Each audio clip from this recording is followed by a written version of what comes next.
All right, good evening everyone, and thank you for joining us this evening for our Ordinary Council meeting on 21st of October 2025. Thanks to those members in the gallery, the audience, and also those who are joining us online on the live stream. We've got a full complement of councillors tonight, but in something slightly new, we've got joining us online Councillor Walter, so you'll note him on the screen there, councillors, and also those at home. And welcome to the councillors who've joined us here as well in the chamber. We've got a full agenda this evening with some very important pieces of work to consider. And on behalf of my fellow councillors, we're looking forward to having some open discussion and debate this evening and getting through this important business on behalf of our residents. We've got public questions as well, and all those that were received and were deemed valid under the governance rules will be answered towards the end of the meeting, as has been practice throughout this year. Firstly, I'd like to acknowledge my councillors again here tonight, but also the members of the executive team. To my right, Mr Glenn Patterson, the Chief Executive Officer. To my left, Ms Jen Bednar, Director of Customer and Corporate Services. And we have Catherine Surlis at the end on my right, who's the Acting Director of City Planning and Infrastructure. And to her left, Mr Steve Coldham, the Director of Community Life. We're also supported by our governance officers as well as our AV team, so thank you for joining us this evening. We'll now move to item 1.1, which is our Statement of Acknowledgement. The City of Casey proudly acknowledges the traditional owners, Casey's Aboriginal communities and their rich culture, and pays respect to their elders past, present and future. We acknowledge Aboriginal people as Australia's first peoples and as the traditional owners and custodians of the land on which we work and live. Item 1.2, I'll now read Casey's diversity statement. The City of Casey is home to a remarkable diversity of cultures, languages, faiths, identities, landscapes and stories. From our first Australians to our most recent arrivals and every wave in between, the City of Casey welcomes and represents all community members and their respective ambitions to live healthy, rewarding and happy lives. These intersecting and overlapping community stories form Casey's collective identity and contribute to its evolving rich history. We recognise this diversity as our strength and we aim to share, nurture and celebrate it. All right, I'll now move to item 2 on the agenda, which is the confirmation of minutes. So there was one previous council meeting minutes that needs to be confirmed. This is the council meeting held on the 16th of September 2025. We've all received a copy of those minutes. Do we have a mover and seconder to confirm the minutes of the meeting? Councillor Dazon moving and a seconder, Councillor Rowe. Now we'll put that to a vote. All those in favour, please raise your hands. Thank you. Carried unanimously. Thank you, councillors. We'll now move to item 3, which is the declaration of interests. I've considered my obligations under Section 130 of the Local Government Act 2020 and do not have a conflict of interest relevant to the agenda papers. Do any of my fellow councillors or council officers have any conflicts of interest in the agenda that they wish to declare? Through you, Mayor, I have a direct interest in the closed council item 12.1. Thank you. Thank you, Mr Patterson. That conflict has been noted. We will now move on to item 4, which is our officer reports. So this evening we've got 10 officer reports on the agenda in open council, and we've also got 1 officer's report in closed council. So we'll now move on to the 10 reports in open council, starting with item 4.1, which is our Audit and Risk Committee. It's the chairperson's report. And to introduce that report, I will now pass over to Ms Chloe Casey, Manager of Communications and Corporate Governance. Good evening, councillors. Tonight we are joined by the City of Casey's Audit and Risk Committee Chairperson, Mr John Nugent, to share an update on the matters that the committee has been considering. Mr Nugent will be presenting to his biannual report, which is included as an attachment to the papers. Thank you. Thank you, Ms Casey. I'll now welcome John Nguyen, who's joined us online. Again, he's Chair of the Audit and Risk Committee. Over to you, John, if you'd like to begin your presentation. Thank you.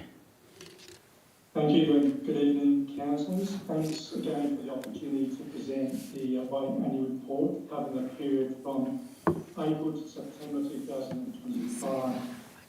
As outlined in the committee charter, the Audit and Risk Committee continues to play a critical role in supporting good governance of the City of Casey. Our responsibilities span oversight of financial and performance reporting, risk management, internal and external audit, and statutory compliance. We also monitor the effectiveness of Council's internal control environment and ensure alignment with legislative obligations under the Local Government Act. These responsibilities are delivered through a structured work plan endorsed annually and supported by a strong partnership with Council officers.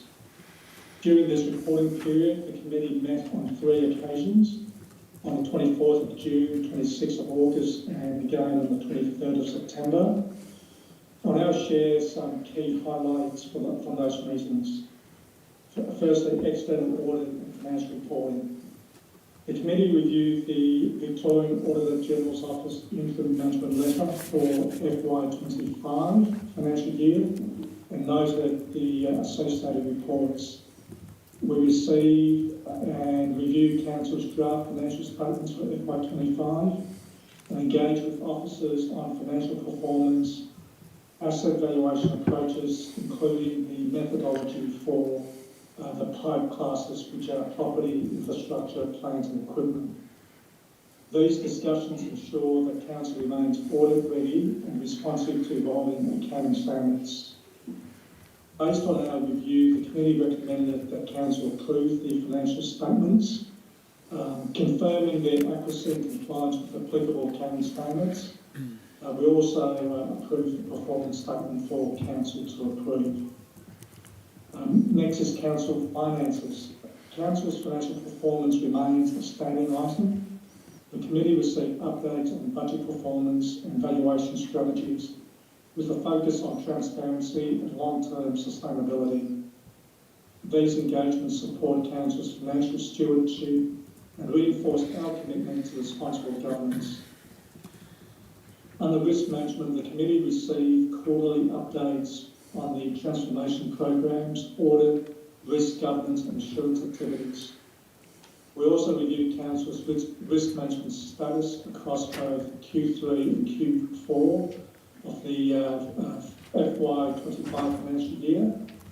These updates demonstrate a maturing risk culture and a proactive approach to strategic and operational risk mitigation. Internal audit remains a cornerstone of our oversight.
Thank you, Mr. Nguyen. Appreciate that report. Councillors, do we have any questions for Mr. Nguyen? No questions. Thank you for your time, Mr Nguyen. We'll now move to the recommendation and see, do we have a mover and a seconder for the motion? Councillor Eves as a mover and seconder, Councillor Pereira. Would you like to speak to the motion? Yes, thanks. Thank you, Mayor. I'd just like to thank John for the excellent, well-presented report and his excellent chairing of the Risk and Audit Committee. It was very well run. Thank you. Thank you, Councillor Eves. Councillor Pereira, would you like to speak to the motion? Just very briefly, I too would like to thank John and the other committee members. Carol and Ernest, their positions are up for, I think, re-election, so I'm hoping they might put in again. They were very lovely to work with. This was a very interesting committee. We learnt a lot of things during the course of these meetings. I just want to read a little bit. So there was the VAGO Interim Management Letter and Status Report, the 24-25 draft financial and performance statements, as we heard, updates on risk management, the transformation program, which is going along quite well, and internal audit outstanding actions. There were 3 internal audits that were reviewed with audit recommendations, quite lengthy, very stringent audit, I have to say, recommendations for improvement and management actions undertaken to address these. We also received regular updates on good governance and statutory and ethical compliance within Council. I'd like to thank the committee and well done. Thank you. Great report. Thank you, Councillor Pereira. Would any other councillor like to speak to the motion? No other speakers. So on that note, we'll now put this motion to a vote. I'll ask all those in favour to please raise your hands. Thank you. Carried unanimously. Thank you, councillors. Thank you, Mr Nguyen, for your time. All right. On that note, we'll now move to item 4.2, which is the community submissions in relation to the draft Casey Community Local Law 2025. And I'll now hand over to Ms Chloe Casey, Manager of Communications and Corporate Governance, to introduce the report. Thank you, Mr Mayor. The draft Community Local Law 2025 was considered by Council on Tuesday the 19th of August, where it was resolved to place the draft document on public exhibition for a period of 28 days. We received a total of 74 submissions during the exhibition period. These submissions represented a range of views, supportive, neutral and non-supportive. A breakdown of the submissions is included in the report, and a copy of the community engagement report is included as an attachment tonight. The top 5 areas of discussion were waste, enforcement, temporary dwellings, vehicles and machinery, and shipping containers. We received a late submission from Victoria Police regarding the hooning clause. This submission has been accepted and will be considered as part of the final review. As part of the statutory 28-day exhibition period for the draft local law document, community members were invited to indicate if they wish to speak to their submission at tonight's meeting. Initially, 5 submitters expressed interest in speaking. 3 have confirmed their attendance and will be presenting tonight. Thank you. Thank you, Ms Casey. Councillors, do we have any questions for Ms Casey? No questions. Thank you. All right, so we'll now move on to, as Ms Casey mentioned, submitters have had the opportunity, if they choose to nominate to speak. We have some in the audience tonight. So just to confirm that each of the submitters will have 3 minutes to speak.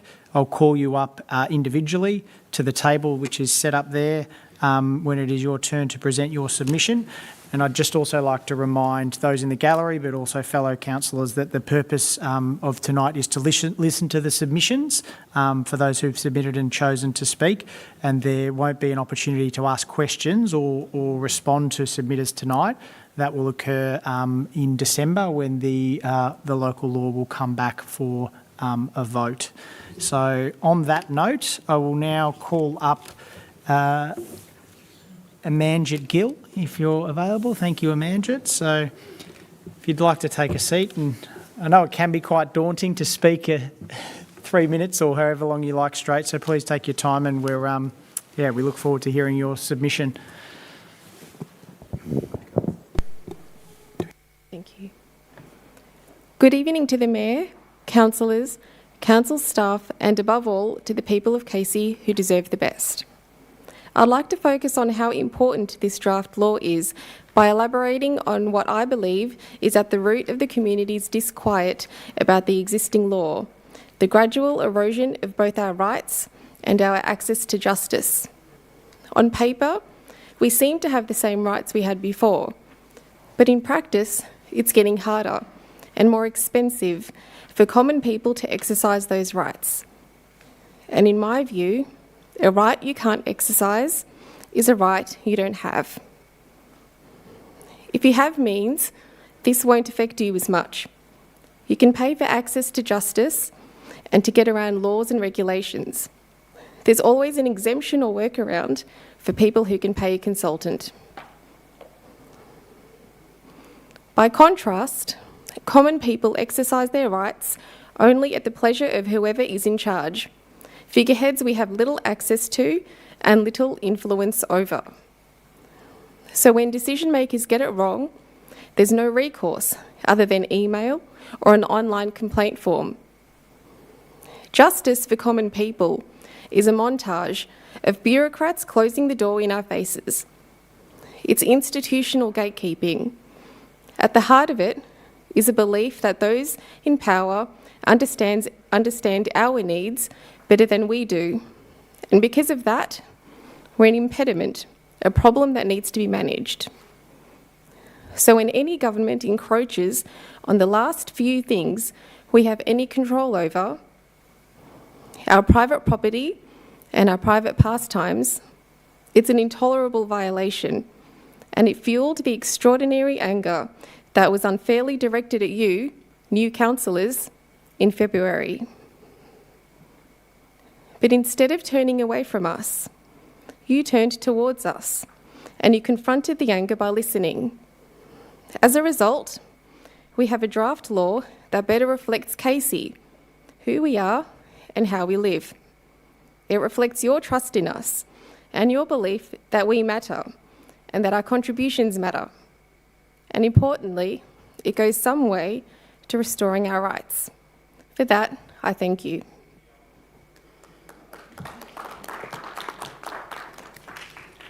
Thank you for that contribution, Amanjit.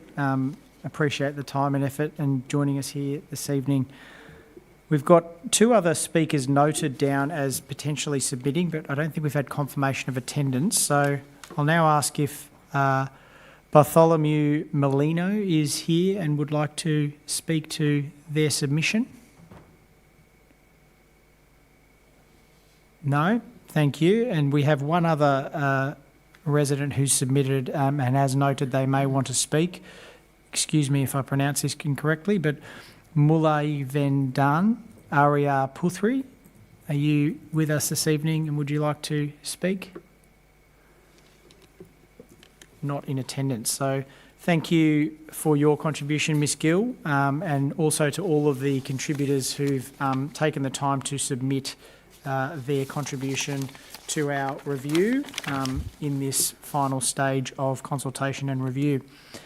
On that note, councillors, we do have a recommendation on the screen, and I would now ask if there's a motion and mover and seconder for that.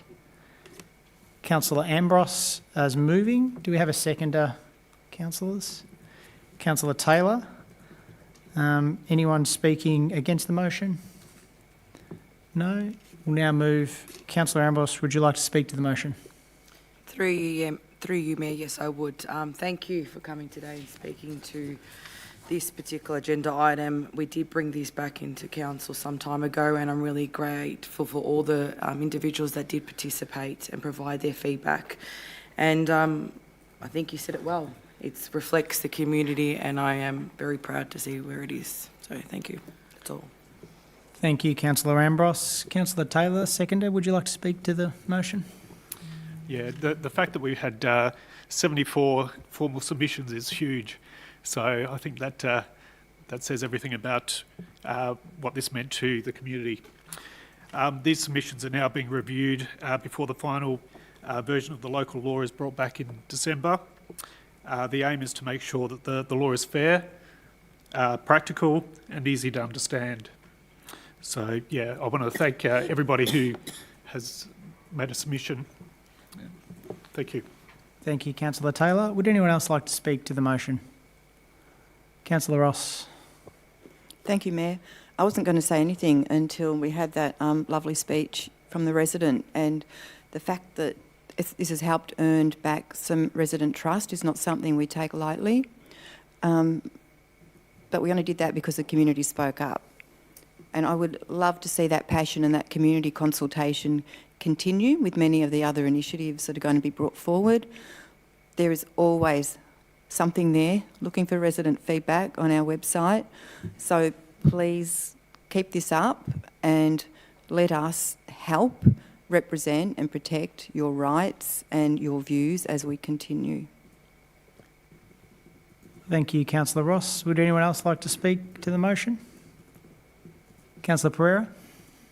I just want to briefly thank Amajit for speaking, because it takes a lot of guts, and I'm glad somebody did say those very kind words to us, because it makes it so worthwhile, all the effort that's been put in. And thank you to everybody that participated and did give us submissions. They're still giving us more submissions, and I'm looking forward to a really polished final product. Thank you. Thank you, Councillor Pereira. Any other councillors wishing to speak?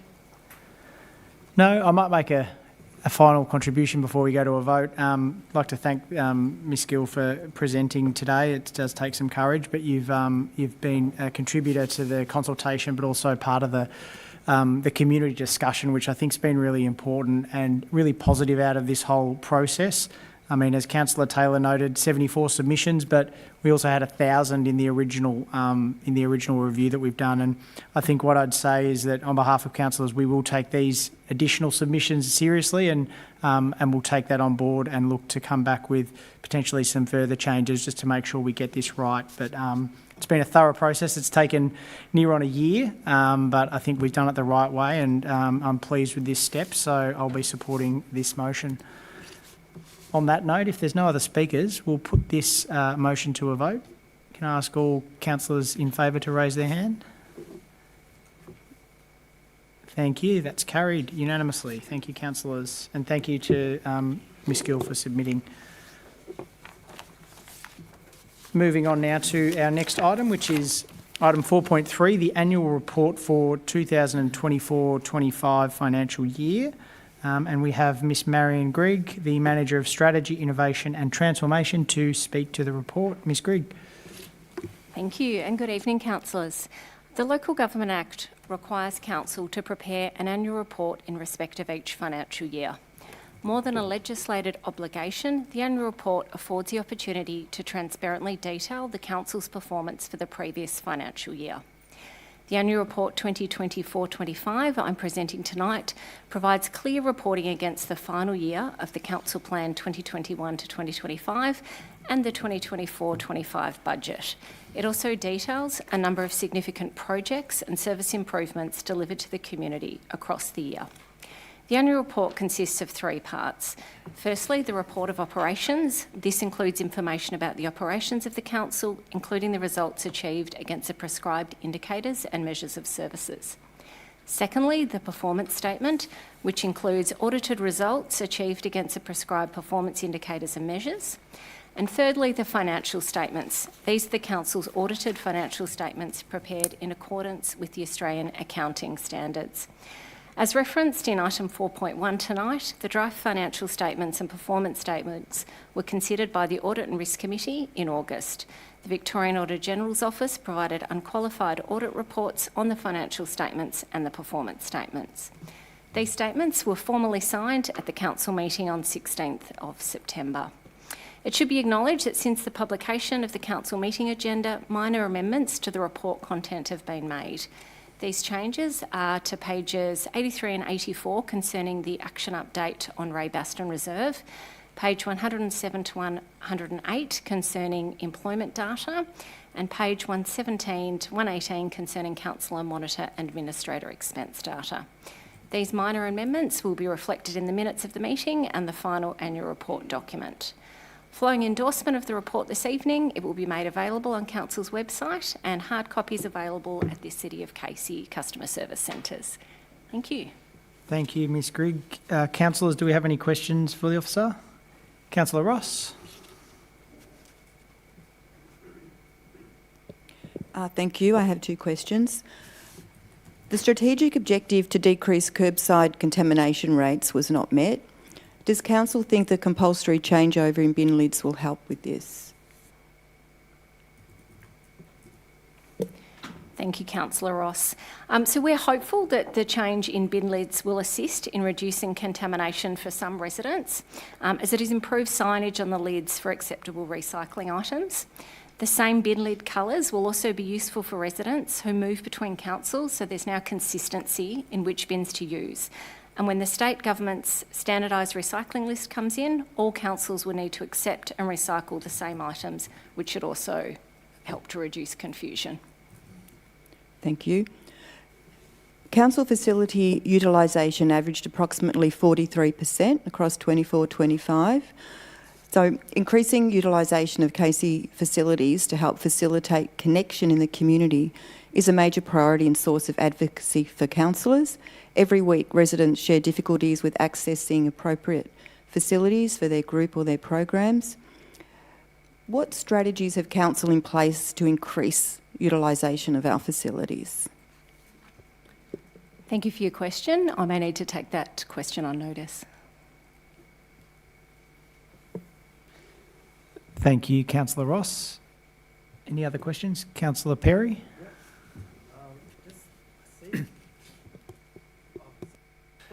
Thanks. Sorry, where are we? Yeah, just, I don't know why it is, but I'm seeing the use of the statement result within the expected range, but there's no explanation of what this range is or why it's expected. Yeah. Thank you for your question, Councillor Perry. The ranges are set at the start of each financial year and reflect what's typically expected for those measures to achieve with respect to the standards across the sector. So they are the measures that we are required to report against and that we're reporting against within the report. Thanks for that. It's just, so like if I'm looking at staff turnover at 18.8%, and that's says it's within the expected range, but I'm looking similar growth councils like Wyndham has a turnover of 12.1%, and Hume has a turnover of 11.8%. And like, I'm not going to say I'm an expert, but anything that I've seen in management and organisations, probably 10% is acceptable in a large organisation like this one. So I'm just, yeah, I was just wondering how that's an expected range. Like, where would it cap out at? You know what I mean? Yeah, thank you for your question. We use benchmarks across other local governments, so exactly to your point. We also have a number of projects currently being delivered where we have limited tenure resource allocated to those projects. So the balance across our ongoing staff profile is utilised, and then we also have, in exceptions of that project, based employee data. So our ongoing turnover of our staff that are with Casey as ongoing staff members is in alignment, and then we factor in the adjustment for that those project levels. So overall, we sit within the expected range. Thank you. Thank you, Councillor Perry. Councillors, any other questions for Ms Grigg? No further questions. Thank you for your time, Ms Grigg. We'll now move to the recommendation as noted on the screen and in our papers. Do we have a mover and seconder for the motion? Councillor Dowling moving, and a seconder, Councillor Pereira. Anyone to speak against the motion? No, so we'll now move to speaking. Councillor Dowling, would you like to speak to the motion? Yes, I would. Thank you, Mayor, through you. From broken homes come broken children. And Casey's one of the largest municipalities in Victoria. We're going on close to 430,000 people, and in 2023 we had 5,300 new births. It'd be a lot more than that now, of course. There were 5,008 reported family violence cases in Casey for the year ending June 2024. These are the latest stats that I can get. That's a 4.9% increase from 4,773 on the prior year. Our local rate of 1,277 incidents per 100,000 people in Casey exceeds Victoria's average of 1,118 per 100,000 people. Now, if we look at that from a state versus national context, Casey represents 5.3% of Victoria's 94,269 incidents over a 2023-24 period, aligning with high-risk suburban areas. The victim versus perpetrator profiles, well, it's no surprise here, there's 77% female victims in the ages between 30 and 39 and 75% male perpetrators between the ages of 30 and 44, and a high recidivism rate or reoffending rate of 25%, which is far too high. Alcohol and gambling plays a big factor in this. In Casey, alcohol is linked to 20 to 30% of cases via intoxication. Gambling, 5 to 10% via financial stress.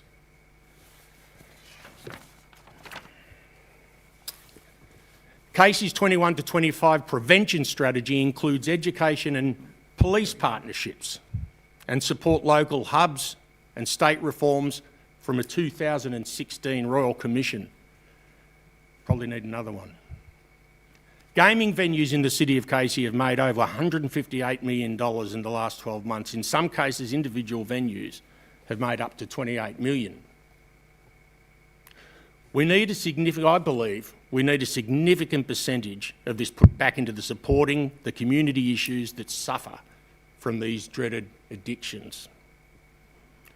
We've got a 10-year strategic plan, a safe and equal Casey, prevention of violence against women between 22 and 32, which is part of our 10-year plan. At the end of the day, we all participate in our community. Many victims don't enjoy what we just take for granted. We need to do more as a state government, as a council, and as a people. From broken homes come broken children, but together we can stop the rot. Thank you. Thank you, Councillor Dowling. Councillor Pereira, would you like to speak to the motion? Just a reminder to keep your contributions consistent with the annual report, please. Yeah, look, I'm just, after that, some very valid points there. Congratulations to the officers. I mean, we are doing the best we can at the moment. There is work to be done, obviously, and with this council, and I've seen the background work that we've been doing, I'm hoping we can actually start making some real impacts. It will take time, but I do believe that we've got a very dedicated group of councillors here and the council officers. We will work in tandem to try to address some of these things that you brought up. We all see it. We know what's happening, and thank you for reminding us. But yeah, I have great faith in the officers and the other councillors here with me, and I do intend to actually make some kind of difference and fix some of those figures. Thanks. Thank you, Councillor Pereira. Would anyone else like to speak to the motion for the annual report 2024-25? Councillor Ross. Thank you. Thank you, Scott, for highlighting that what we're doing is to protect those children being born, both now and in the future.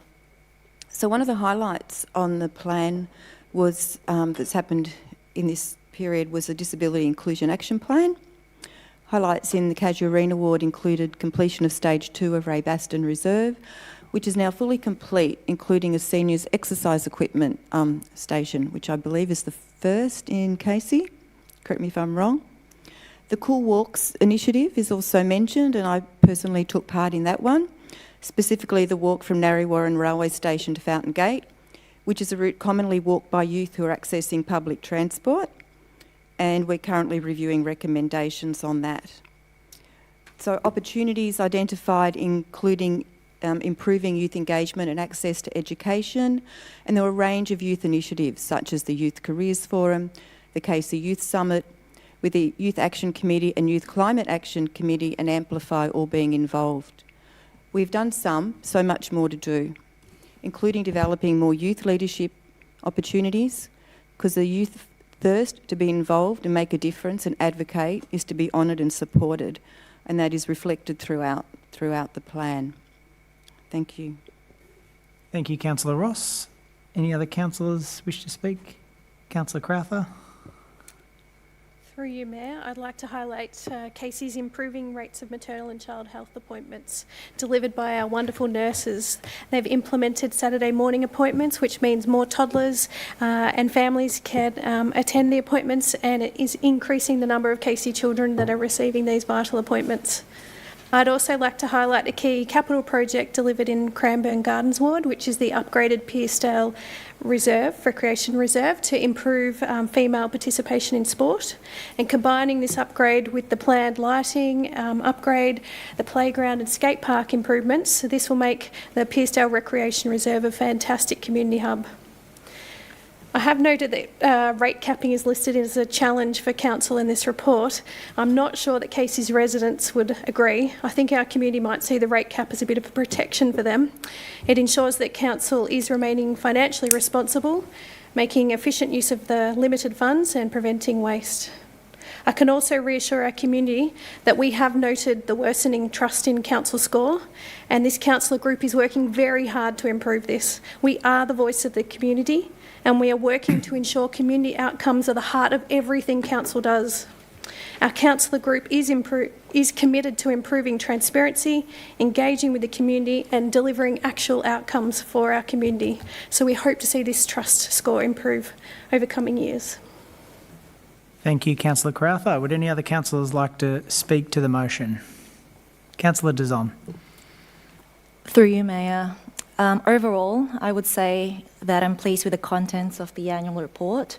As noted by Councillor Crowther, there is still a lot of work to be done. However, reflecting back during my time since being elected last year, I am incredibly proud to work alongside a very dedicated group of councillors who are also passionate about making a positive difference here in Casey. I'm also very grateful for the strong leadership we've had in our first year together under you, Mayor Crewman, and Deputy Mayor Melinda Ambrose. As a group, we've worked very hard to rebuild the community's trust and strengthening our connection with residents. We have made listening and consultation a real priority, from the review of our local laws in consultation with the residents to the Disability Inclusion Action Plan, as mentioned by Councillor Ross, which was co-designed with community members and a few others. We have also endorsed the revised Good Governance Framework, an important step in strengthening transparency, decision-making and accountability across council. I'm also very pleased to see many great projects being delivered in the Torridon Ward this year, like the new Clyde Township Family and Community Centre, the upgrades at Nelson Street Reserve Playground in Cranbourne East, and the commencement of works at the Torridon Skate Park, which is something Torridon residents have been eagerly awaiting for a long period of time, and many others. As I said, there is still plenty of work ahead, but I'm proud of what we've achieved together and the positive direction Casey is heading. Thank you, Mayor. Thank you, Councillor Dizon. Would any other councillors like to speak to the motion? Councillor Ambrose. Thank you to the officers for this annual report. There's been a significant amount of work done in the community, but in particular, I'd like to echo everyone's messages here today of what they've expressed that's been in this report, but in particular, I can see there's some beautiful playgrounds and district playgrounds within my ward, Calora, but in particular, I've highlighted the most is on page 52, our focus on local laws. Seeing that in this document shows that we have listened to the community, which was reflected today, but also shaping it by having over 1,000 submissions, which I know the Mayor did highlight before. But again, this process shows that we had good governance, we had open consultation, genuine listening and transparency decision-making, and I think that's been a key reflection of this year. So I'm looking forward to what the future has to hold, but also I can see there is still a lot of work to be done, and I'm very grateful to see councillors back on board. So thank you, Mayor. Thank you, Councillor Ambrose. Would any other councillors like to speak to the annual report? No other contributions? Look, I might wrap it up with a reflection on the year that was. It's always good to look back on what's happened, particularly when we did have a challenging start, which I think everyone's acknowledged. But when you get a report like this that actually shows the significant level of work that's done by this council, we are a big council, so sometimes it's not possible for us to promote every single piece of big project or service improvement that we do, but to have it all in one document, it's been good to see, review and to reflect on. And there's a number of projects that maybe were in train when we first got elected as councillors, but to have seen the impact that some of my fellow councillors have had in shaping or prioritising or just giving a community lens on, I think that shows the importance of having councillors back, whether it be Max Pawsey Reserve for Councillor Ross, who's been really passionate about that, from Councillor Taylor for the Berwick Springs pedestrian bridge, who he came in off a roaring run with that as his real priority coming in as a councillor. It's just been really positive to see the contributions that each and every one of us have been able to make, and I think this document, it is good reading for not just councillors but for the community to see where their rates go and the work that is being done by the council. So I endorse this report and I'll be voting in favour, and yeah, I think it's a good reflection for residents and for the councillor group. So thank you. Any other councillors like to speak before we put to a vote? No? I'll now ask councillors raise your hands if you're in favour of the motion on the screen. Thank you, councillors. That's passed unanimously.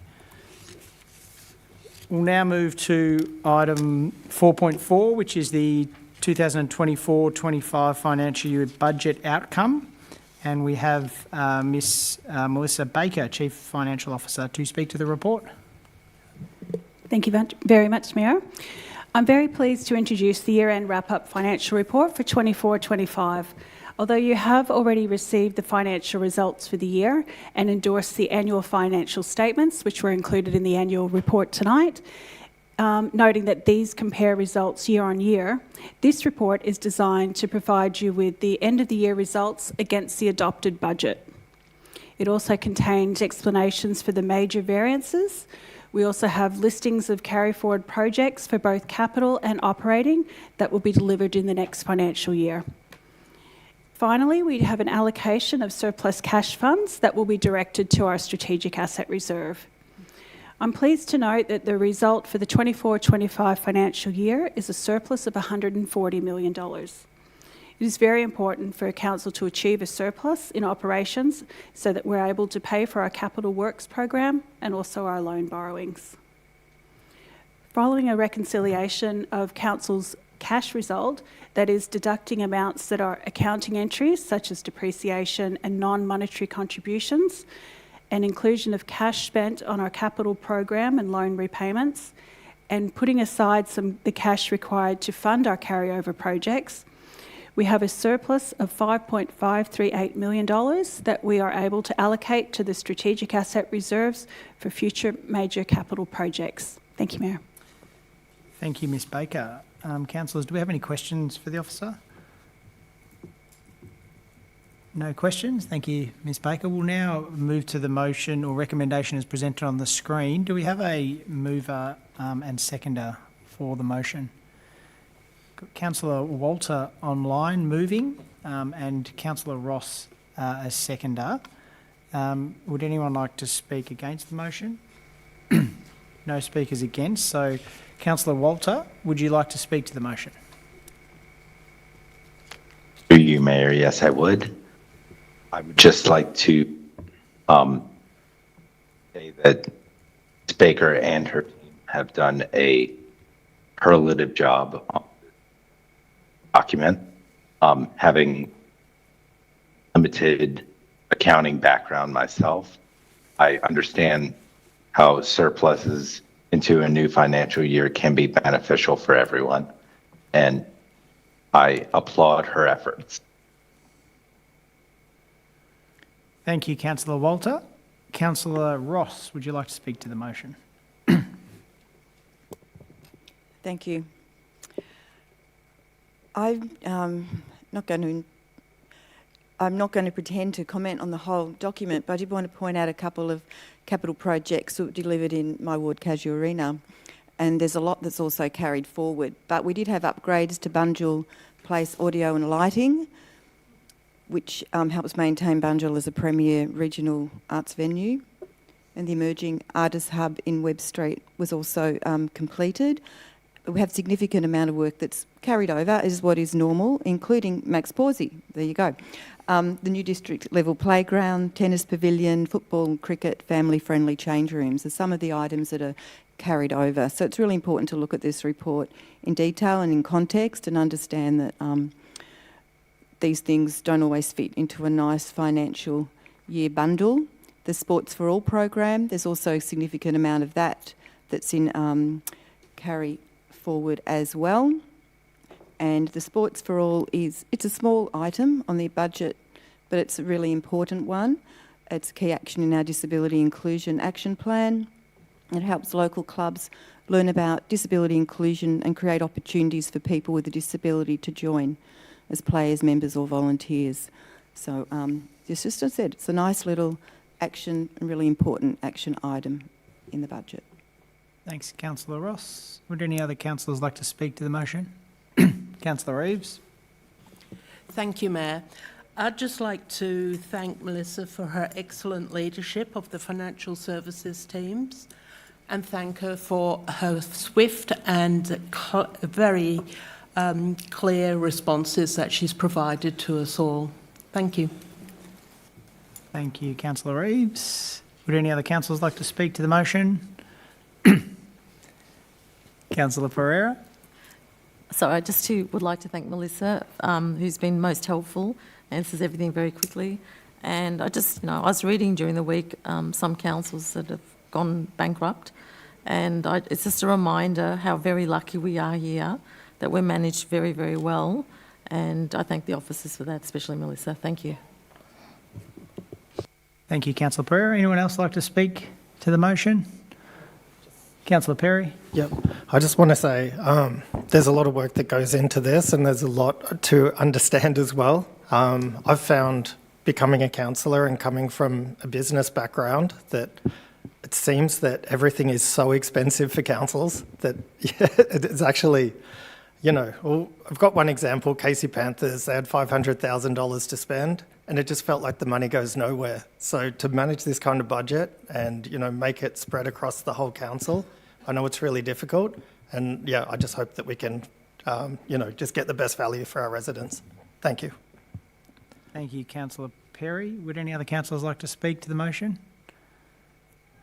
As an accountant, I thought I probably should speak to this motion, but I would also like to thank officers for their contributions, their work, but also today, because I often do get asked by residents, we've got a $140 million surplus, where's all that money come from? But I think Ms Baker explained it quite well, that it's an accounting treatment, but at the end of the day, the cash surplus is this $5.5 million, which we're being asked as a group to put into a strategic assets reserve, which is in a good place, that will hold us in good stead for large projects into the future. So as councillors, we did ask lots of questions about this, and it is common. It's something we've done previously, and I'm supportive of this motion because I think it's a good financially sound thing to do as we prepare for our continued growth as a growth council. So I'm supportive of this motion. Would like to thank all the officers for their work on this, and I'll be voting in favour. On that note, if there's no other speakers, we'll put this motion to a vote. All those in favour, please raise your hands. It's carried, passed unanimously. Thank you, councillors.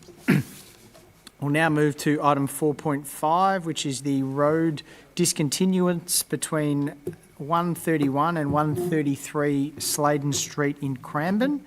And we have Mr. Michael Ford, the Acting Manager of Growth and Investment, to present the report. Over to you, Mr. Ford. Thank you, Mayor. Good evening, councillors. This is a procedural report that recommends the completion of a proposed road discontinuance between 131 and 133 Sladen Street, Cranbourne. At the July council meeting this year, the council resolved to publicly notify the proposed road discontinuance for a period of 28 days. Officers received no public submissions on the proposal. Therefore, officers are satisfied that the road is no longer reasonably required for public use and recommend that the discontinuance of the road proceed. The recommendation of this report, if adopted by the Council, will conclude Council's actions in this road discontinuance process by publishing a notice in the Victorian Government Gazette and applying to the Registrar of Titles to vest the land in Council's ownership. Once the land vests with Council, a further report will be required to the Council to resolve the terms of any disposal of the land. Thank you. Thank you, Mr Ford. Councillors, do we have any questions for the officer? No questions. We'll now move to the recommendation as on the screen. Do we have a mover and a seconder? Councillor Rowe moving and Councillor Eves as seconder. Is anyone speaking against the motion? None against, so we'll now move to the mover. Councillor Rowe, would you like to speak to the motion? Very briefly, Mr Mayor, this area of land for many years, in my whole years in the council previously, and also prior to that as an MP. So it's been around for a while, and it's been a parcel of land which can does not provide any benefit to the community, and it's something that the eventual decisions that we will be making, we'll make sure it's put to good work and for a good purpose, and look forward to being able to speak to that at the next opportunity. Thank you, Councillor Rowe. Councillor Eves, would you like to speak to the motion? Thank you, Mayor. This road is actually in my ward, Quarters Ward, and I would just like to reassure the Quarters Ward residents that closure of this road will not interfere with them in any way. It will not interfere with the traffic on Sladen Service Road, and it will not interfere with traffic on Sladen Road. It hardly can be called a road, it goes nowhere, and it's not very wide. This is a good way of just getting rid of this. Thank you. Thank you, Councillor Eves. Good summary. Any other councillors like to speak to the motion? No further speakers. We'll now put this to a vote. All those in favour, please raise your hands. Thank you, councillors. Passed unanimously. Thank you. Thank you, Mr Ford. We'll now move into item 4.6, which is our first of several contracts up on the agenda this evening. And it's contract extension CT 000628, which is supply of plant and equipment. And we've got Ms Nicole Young, the Manager of Infrastructure and Open Space, to present the report. Over to you, Ms Young. Good evening, councillors, and through the chair. I am pleased to present this report recommending the extension of the supply of plant and equipment contract. This report seeks council's endorsement to extend contract CT 000628 for a period of 2 years, as well as to seek approval for the over-expenditure from the initial award value.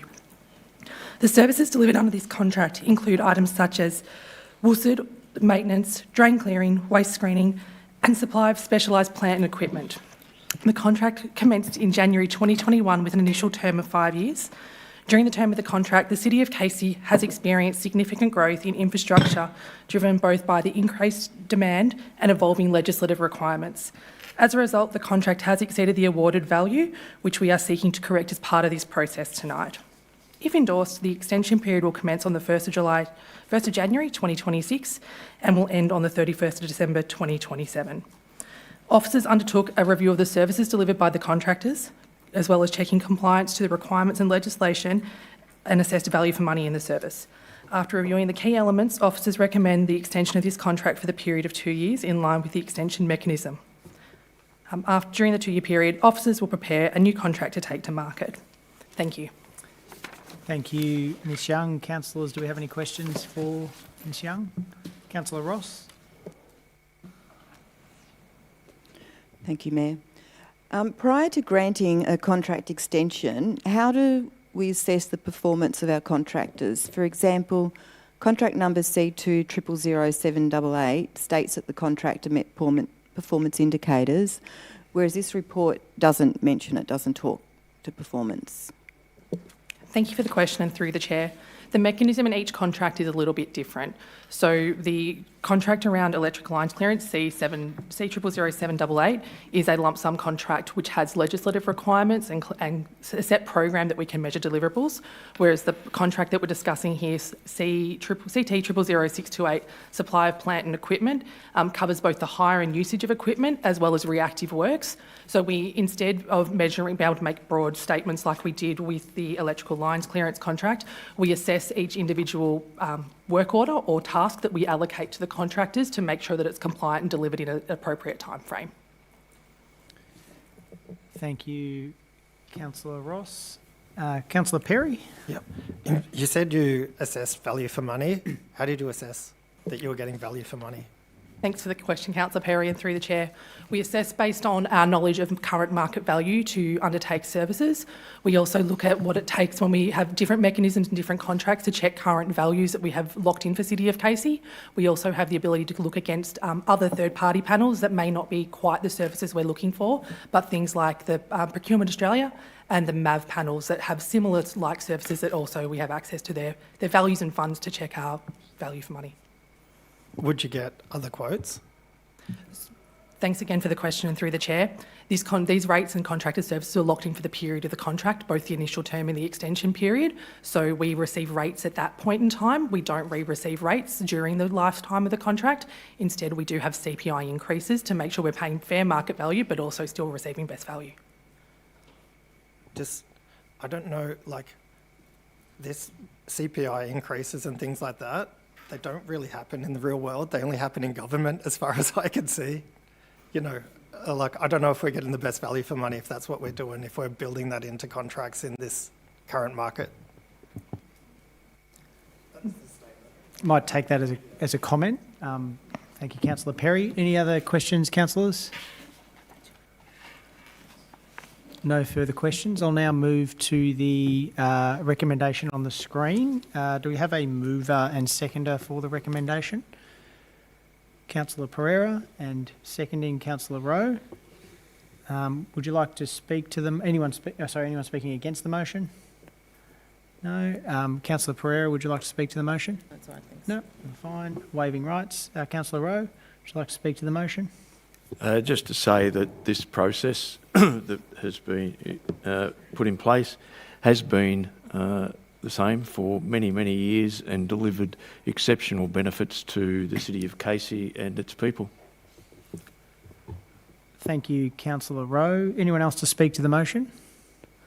I might just make a brief contribution, just maybe for the context also of the audience and the gallery. So this is the first contracts we've had the opportunity to have a look at, and that's a result of the changes that we made as a council to the delegations some months ago. And so that's why we're seeing 5 contracts on our agenda today. And for the benefit of residents, we also do receive the commercial in confidence information, which we don't share, but we thoroughly assess and review and ask questions of in our briefings. So I think that gives some explanation of what we're looking at today in our different contracts. I'll be supportive of this motion because I think it does present value for money based on all the commercial factors and what's been presented. So yeah, I'll be supportive of the motion. Would anyone else like to speak to the motion? No? We'll now put this to a vote. All those in favour, please raise your hands. Thank you, councillors. Carried unanimously. Thank you. Thank you, Ms Young. We'll now move on to item 4.7, which is contract extension CT 000788, electric line clearance. And we have Ms Nicole Young to continue on and speak to this item. Over to you, Ms Young. Thank you, Mayor. Councillors, this is report 2 of 3 I'm presenting tonight, and this is for CT 000788, Council's contract for electric lines clearance. We are seeking Council's endorsement to extend the contract for a period of 3 years. The services delivered under this contract include the annual inspection of trees around power lines, the subsequent pruning of the trees around power lines, and to ensure that we are compliant with the Australian standards for clearance. This contract commenced in January 2023 for an initial term of 3 years. Council has a statutory obligation to maintain tree clearances as prescribed in the Electrical Safety Regulations of 2025. Council's electrical lines clearance management plan is prepared and endorsed annually, specifying how Council manages line clearance in both low fire danger and high fire danger areas across the municipality. This contract is Council's mechanism to ensure compliance with that management plan. If endorsed, this extension period will commence in January 2026, with the contract then finishing in December 2028. Each year, the team undertake an annual review of the services delivered by this contractor in line with their lump sum obligations and our performance measures. The contractor's performance was compliant with all the criteria and in line with the specifications in the contract. In addition, Council has recently been undertaking an audit with the Electrical Safety Victoria, and no significant issues were identified by the authority. During this 3-year period, Council officers will also prepare a contract to take to market. Thank you. Thank you, Ms Young. Councillors, do we have any questions for the officer? Councillor Pereira. Thank you, Mr Mayor. Just a couple of things. I'm wondering, when they're doing these services, are they checking? I'm presuming they do, but check the health of the trees, and also when we're planting trees, do we pay attention to the height of them, so we don't have, we're trying to reduce the number of trees that we need to trim around these things, these power lines? Thanks for the question, and through the chair. With the first question, we have a separate mechanism and contract to inspect the tree health on an annual basis. This contract specifically looks at the clearance, so the space between the tree canopy and the power lines, to ensure compliance.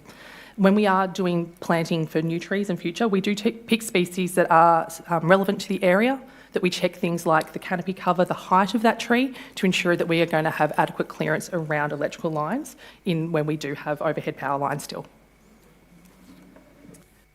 Thank you, Councillor Pereira. Any other questions for the officer? No further questions. Thank you. We'll now move to the recommendation as on the screen. Do we have a mover and a seconder? Councillor Rowe. And moving, Councillor Pereira, seconder this time. Anyone speaking against the motion? No. Councillor Rowe, would you like to speak to the motion? No. Speaking rights waived. Likewise, Councillor Pereira. Would anyone else like to speak to the motion? No speakers. We'll now move to a vote. All those in favour, please raise your hand. Thank you, councillors. Carried unanimously. Thank you. We'll now move on to our third contract extension, item 4.8, which is a contract extension CT 000640 for plumbing and irrigation. And we have again Ms Nicole Young to speak to or present the report. Thank you, Ms Young. Thank you, Mayor. Good evening, councillors. I am pleased to present the report recommending the extension of CT 000640 Plumbing and Irrigation Services contract. This report seeks council's endorsement to extend this contract for a period of 2 years, as well as to seek the approval for the over-expenditure to date. The sorts of services that are delivered under this contract include items such as backflow prevention device testing, reactive plumbing requests, reactive irrigation requests, as well as upgrades and replacements to end-of-life plumbing and irrigation components. This contract commenced in October 2020 for an initial term of 3 years. In addition, the first 2-year extension option was triggered, with the current contract having an expiry date of October 2025.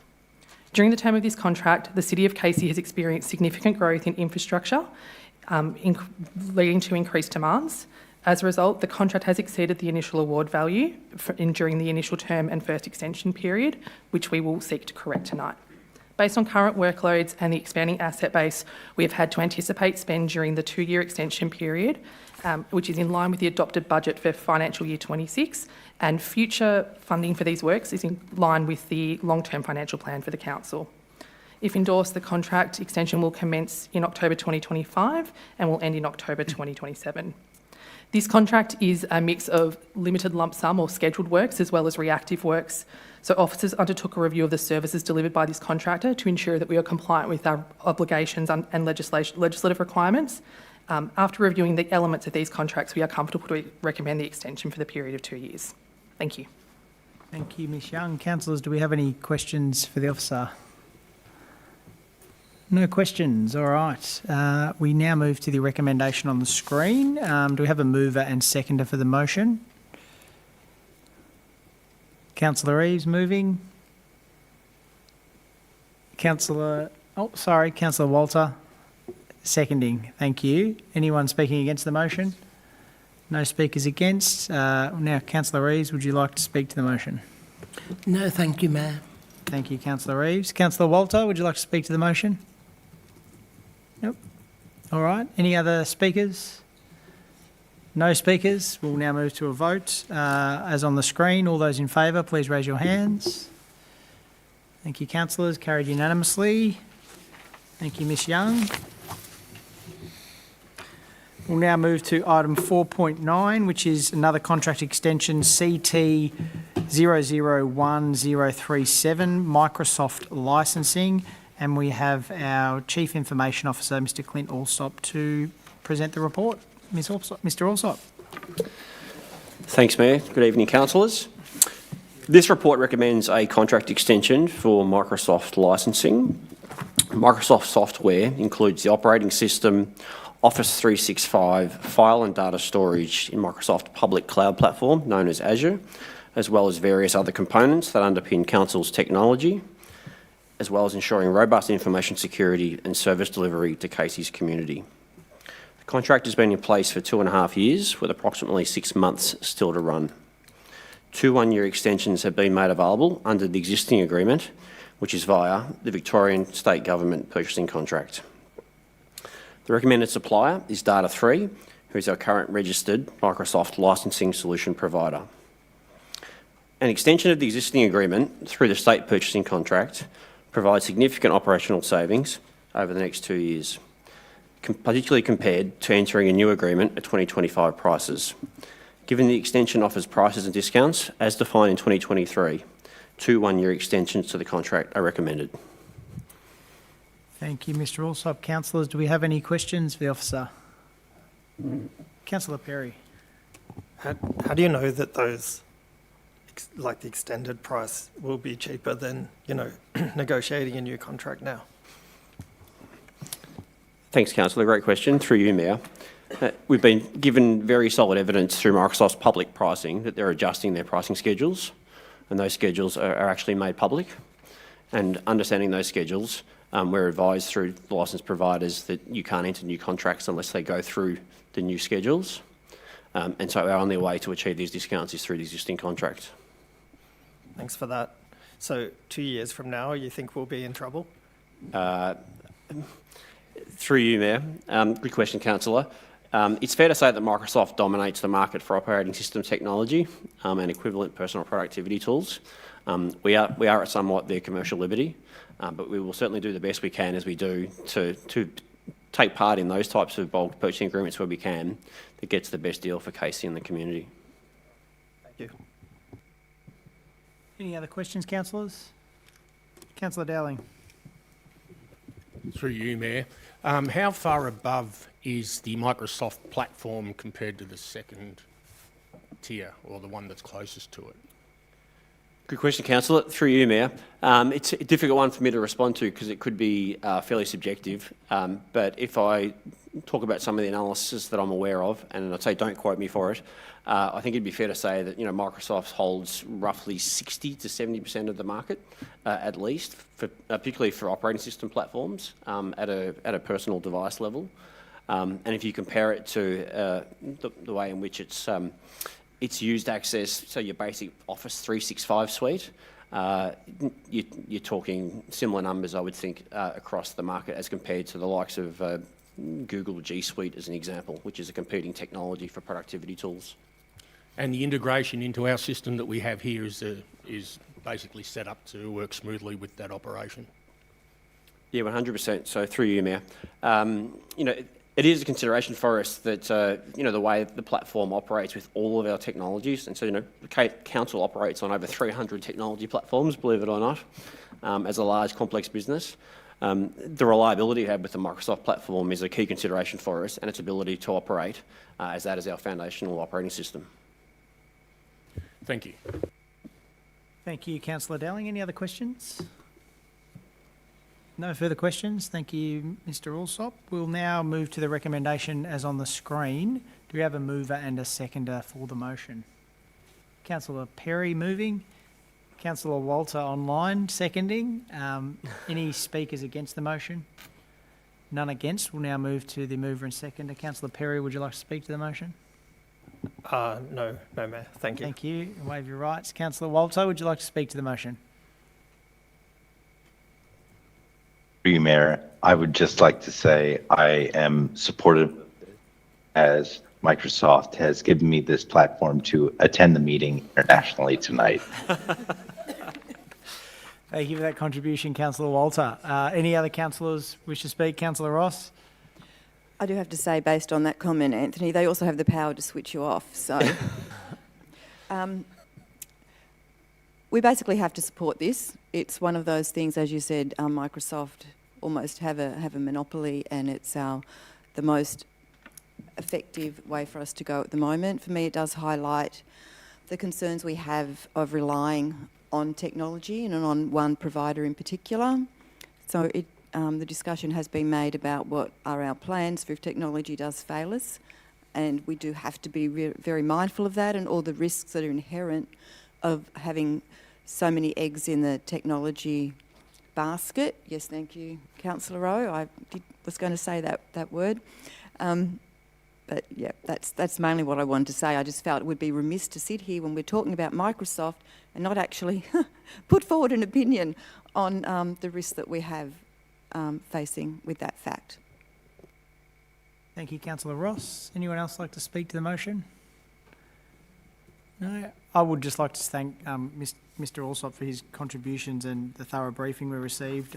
It is good to see, despite the somewhat of a monopoly, that we have achieved value for money, and there are a number of options to get prices for Microsoft, but I think we've definitely gone about it the best way through the state purchasing contract, which some other councils haven't, and we've got a good deal and a good price. So I'll be voting in favour of this motion, but thank you for your contributions. Would anyone else like to speak to the motion? No, we'll put it to a vote. All those in favour, please raise your hands. And carried unanimously. Thank you, councillors. Thank you, Mr. Alsop. And we have one further contract, item 4.10, which is contract acceptance and sealing, CT 000978, Civil and Landscaping Capital Works Panel. And we've got Mr. Michael Barrett, the Manager Construction, who's joining us today. Thank you, Mr. Barrett.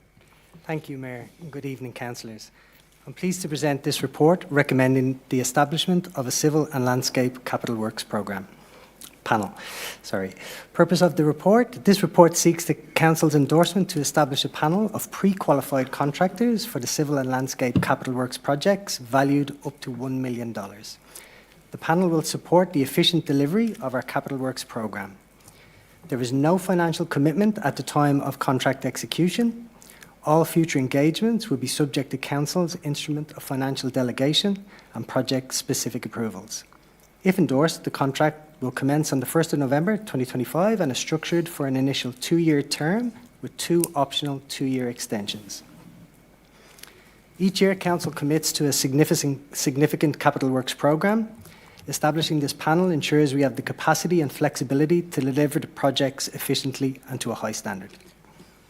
A public tender process was conducted, attracting 49 submissions. After a comprehensive evaluation process, including probity oversight, a number of tenders have been recommended for appointment to the panel. These contractors demonstrated strong experience, robust management systems, and the capacity and capability to deliver quality outcomes. The panel covers 11 categories of infrastructure work, including drainage, road pavement, concrete, signage, and landscaping. It is non-exclusive. There is no commitments or guarantee of work, allowing Council to pursue alternative procurement methods where appropriate. The panel is a key enabler for delivering our infrastructure commitments efficiently and effectively. Thank you. Thank you, Mr. Barrett. Councillors, do you have any questions for the officer? Councillor Ambrose.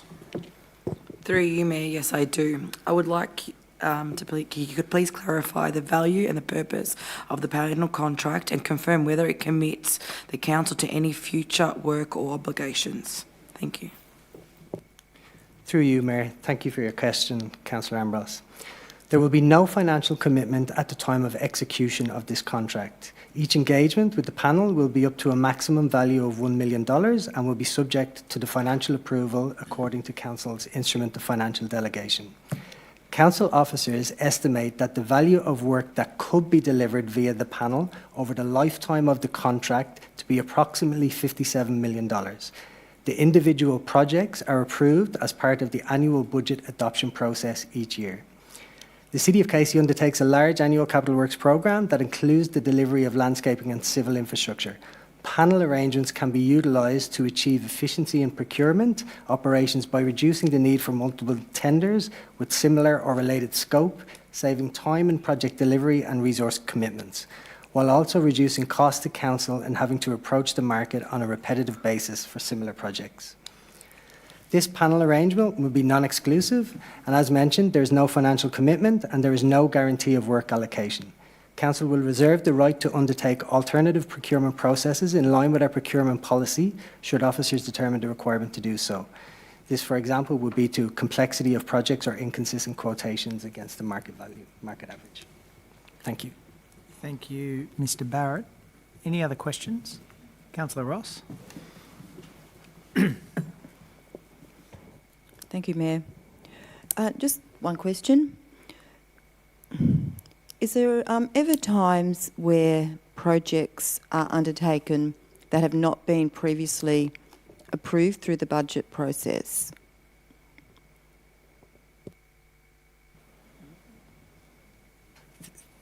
Through you, Mayor. Thank you for the question, Councillor Ross.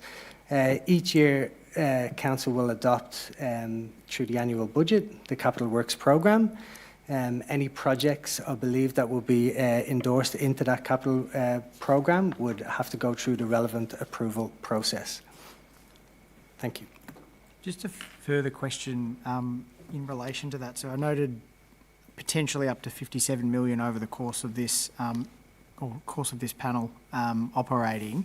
If there was to be a contract that was over 5 million, and it may not occur, but if it was, would that still come back to councillors because it's over the 5 million delegation, or does, by going to a panel, does that not then require it to come back to council?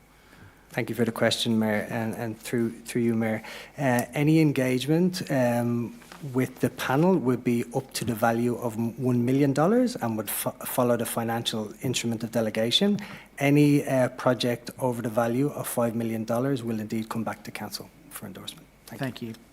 Thanks for confirming that. Questions? Councillor Perry and then Councillor Pereira.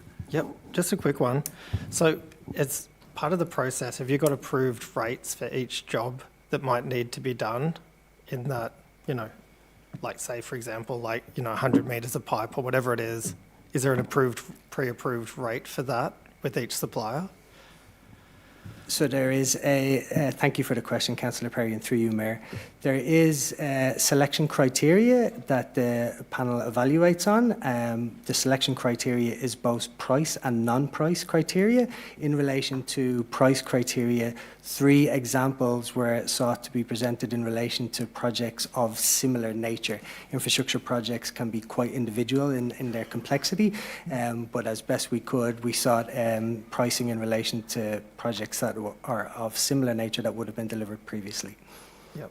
And, it just seems like you could have a list of suppliers and just go to market with each, project by project rather than have pre-approval.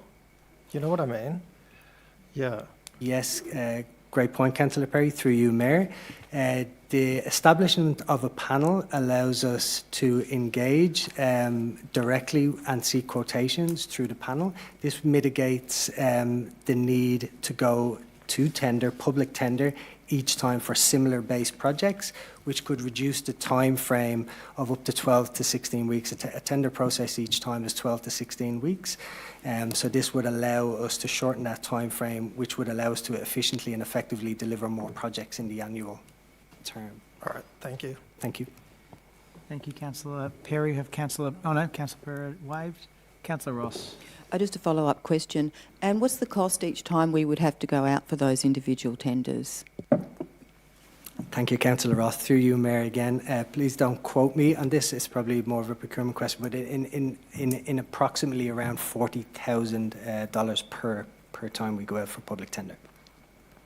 Thank you. Thank you.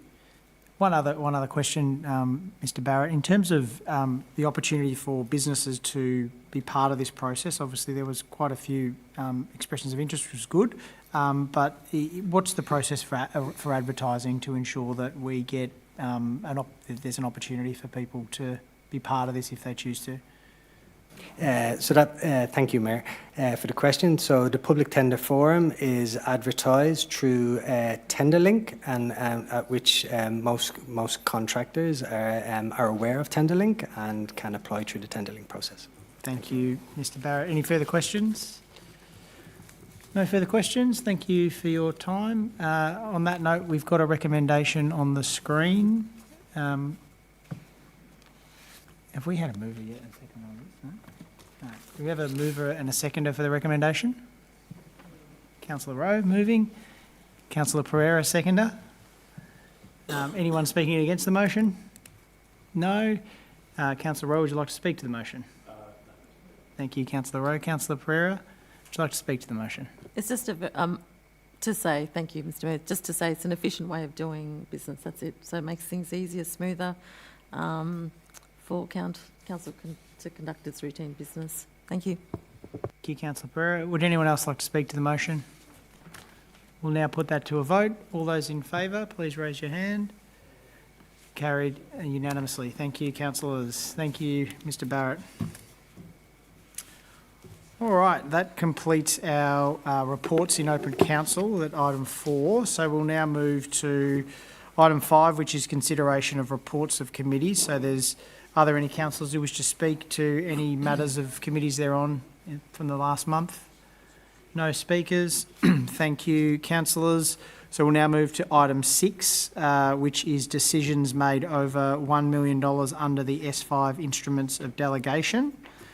So there was one contract awarded over $1 million under the S5 instruments of delegation in the reporting period of 1 September 2025 to 30th of September 2025, as noted in the agenda. There were no contributions, plan, expenditure over $1 million under the S5 instruments of delegations in the reporting period of 1 September 2025 to 30th of September 2025. And finally, there were no public open space contributions, plan, expenditure over $1 million under the S5 instruments of delegation in the reporting period of 1 September 2025 to 30th of September 2025. That's a relatively new item on our agenda for those in the gallery, just as a point of transparency to declare any contracts over $1 million that have been entered into under delegation. So on that note, we'll now move to item 7, which is petitions. There was one petition received. Title of the petition is Castar Court Curb and Channel, submitted by Eric Anthony and signed by 5 signatories. Do I have a councillor to table the petition? Yes, Mayor. Thank you, Councillor Perry. Do you wish to make any contribution or? No, I know the street, there's curb and channel most of the way around, and then for some reason the bowl of the court and about 50 metres down, one side of it has never had curb and channel. I'm not sure why. I've noticed it a lot of times. It's never bothered me, but obviously I don't live in that street, so it's bothered a few of the neighbours. I do want to make a note, though, that one of the signatories emailed me to say to take him off the petition.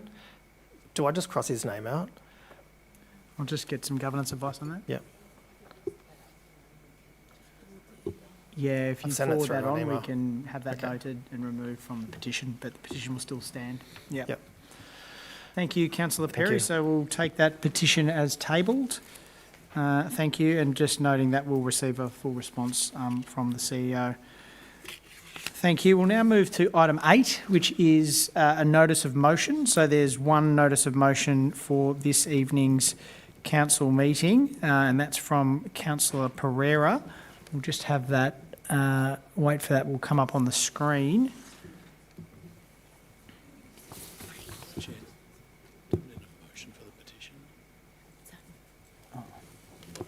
One moment, just getting some governance advice.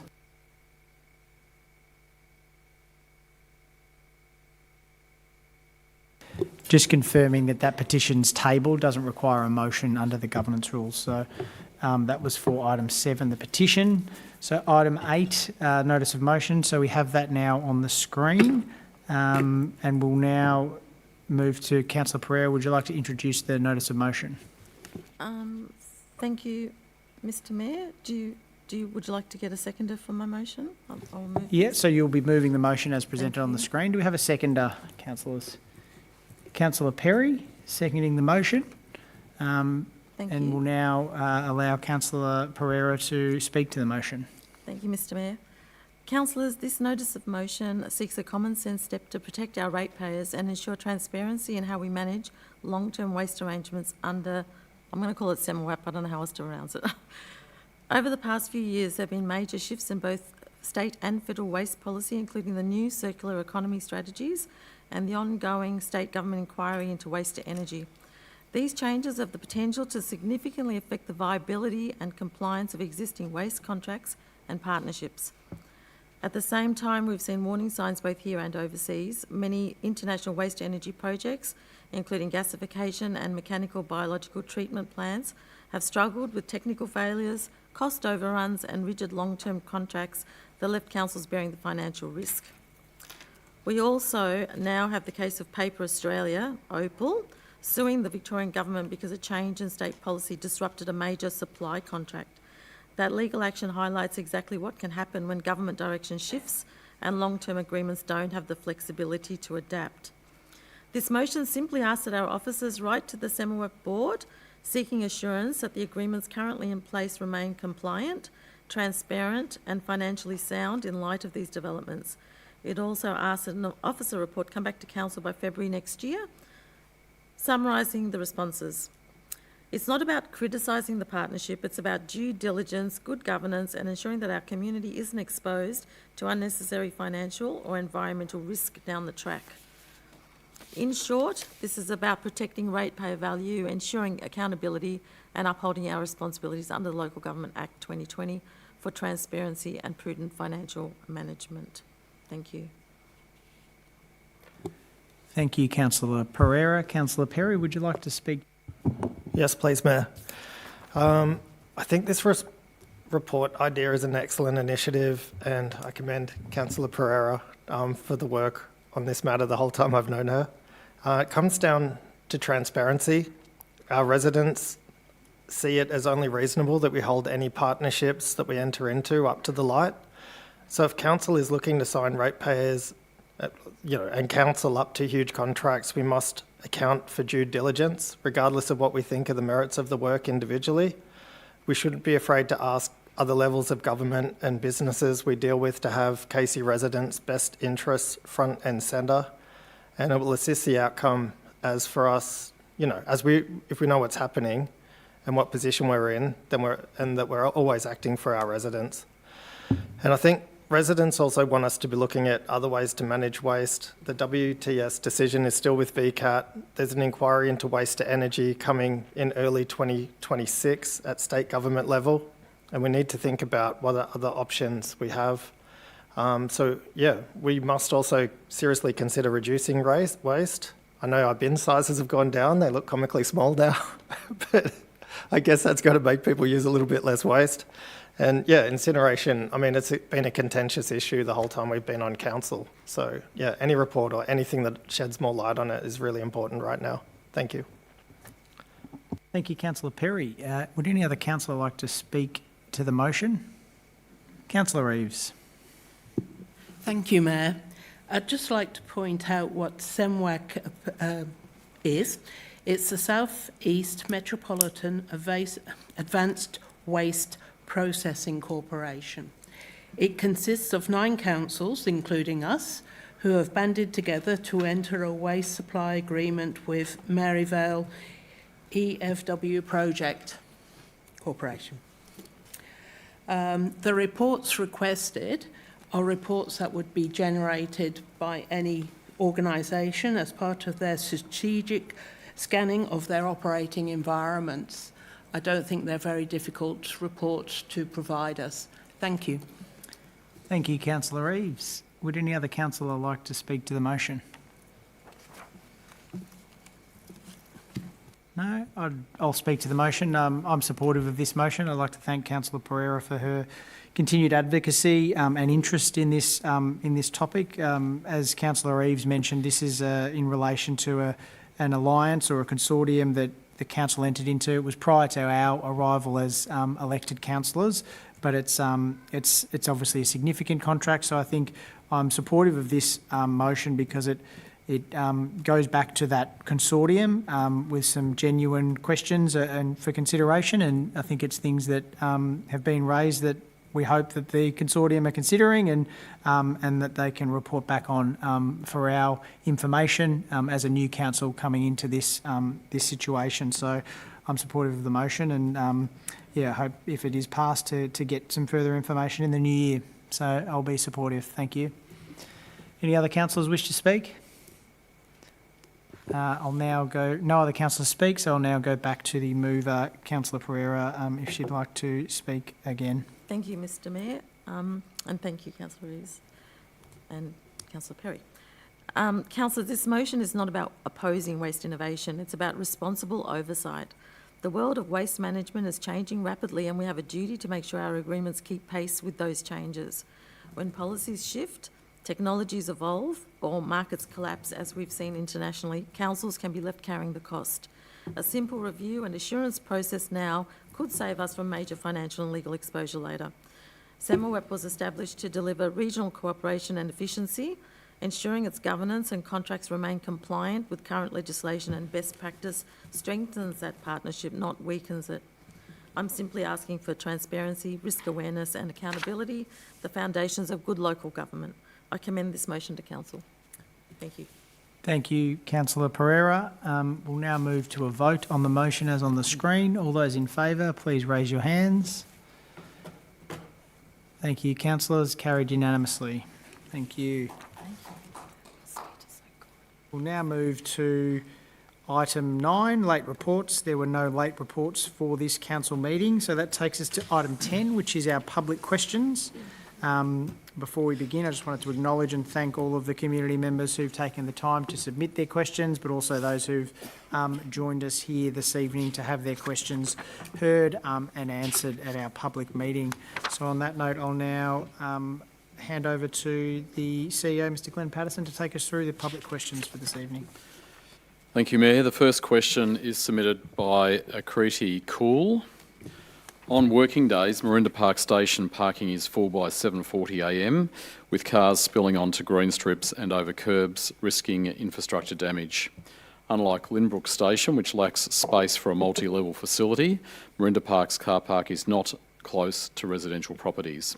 With rapid growth, unreliable buses and parallels to Tarneet, where commuters can't find parking after 6:30 a.m, will Council advocate for a multi-level car park at Marinda Park before capacity issues worsen?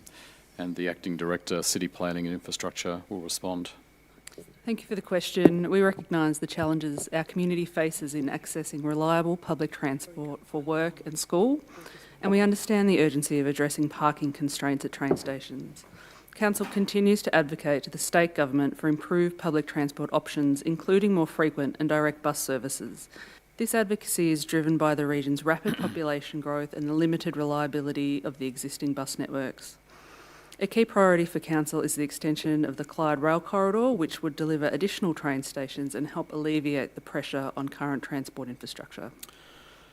The next question is from Akriti Kool about litter on nature strips and community education. We continue to see litter on nature strips and public green areas. While Council's litter management policy covers enforcement, has Council considered more proactive approaches when residents do not maintain their strips, such as advisory letters or awareness campaigns? Many new residents, including migrants, may not realise this responsibility. Could Council provide clearer information through translated materials or welcome guides and expand education programs in schools and the community? And again, the Director, City Planning and Infrastructure will respond. Thank you for the question. Council's top priority in litter prevention is working collaboratively with our community to raise awareness and provide education about the impacts of litter. Over the past year, our team has attended more than 130 community events and engaged with over 5,000 residents on waste and recycling. We ensure that information is accessible to all by providing translated materials and considering the needs of Casey's diverse, multicultural and language communities.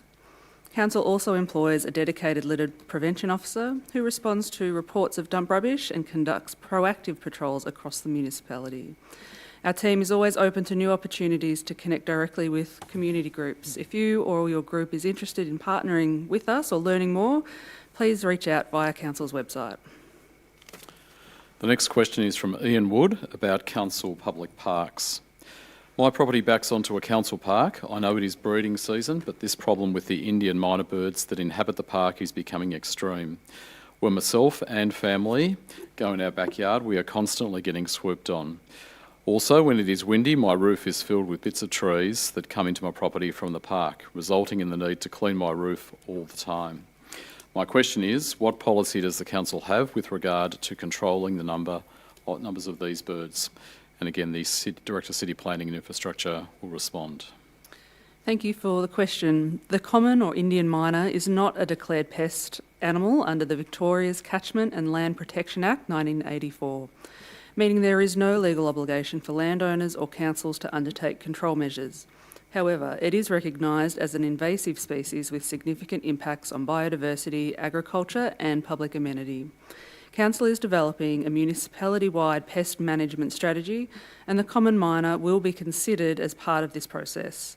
The outcomes of this work will help determine what future management actions we will take across Council's parks and reserves to reduce the presence of mynas. Residents are also encouraged to report sightings and impacts through MynaScan, a national mapping tool that supports pest management decision-making. The next question is submitted by Raymond Henry about building notices. Please advise how many building notices have been served in accordance with Section 106 of the Building Act 1993 in relation to shipping containers having been placed on land and used as storage within the City of Casey. The Director of City Planning and Infrastructure will respond. Thank you for the question. Council has undertaken building enforcement action regarding shipping containers to approximately 8 properties this year to date. This action is a result of complaints received from the community. The next question is from Raymond Henry about infringement notices. Please advise how many infringement notices have been served in accordance with infringement notice, contrary to Section 126(2)(a) of the Planning and Environment Act 1987, in relation to land used within the City of Casey for the purpose of store, in contravention of Clause 32.08-2 of the Casey Planning Scheme. The Director of City Planning and Infrastructure will respond. Thank you for the question. In the last 12 months, Council has issued 11 planning infringement notices relating to a store in the residential zones. The next question is submitted by Anthony Tassone about car parking at Casey Stadium.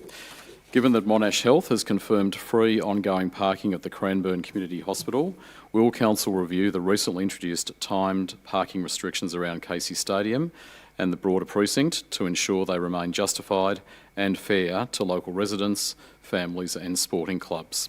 Can Council also consider improved lighting in the Casey Stadium car park and explore event day or permit options to avoid unfair penalties for community users of this council-owned facility? And again, the Director of City Planning and Infrastructure will respond.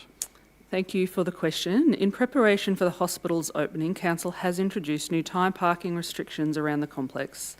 These measures aim to keep parking free for staff and visitors while promoting efficient space usage and regular turnover to maintain fair and accessible parking for all.